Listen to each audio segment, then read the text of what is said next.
Humility could be defined as not reliant on self, but totally reliant on God.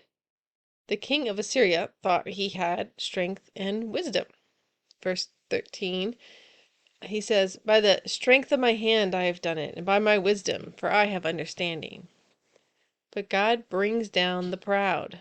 We have no real strength and wisdom, and anything we do have, God gave to us. We may think our smart brains came up with something, but He designed our brains, and we're all just a fraction of a second away from some accident that could take that functioning brain away from us.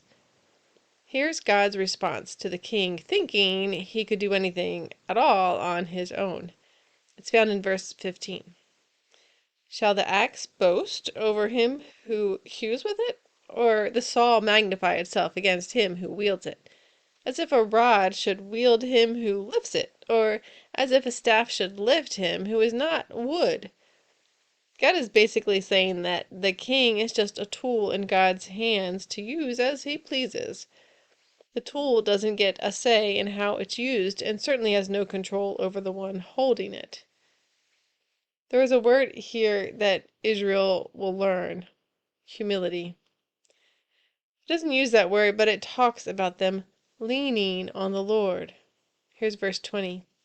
In that day the remnant of Israel and the survivors of the house of Jacob will no more lean on him who struck them, but will lean on the Lord, the Holy One of Israel, in truth. That word leaning means they were relying on the Lord for support.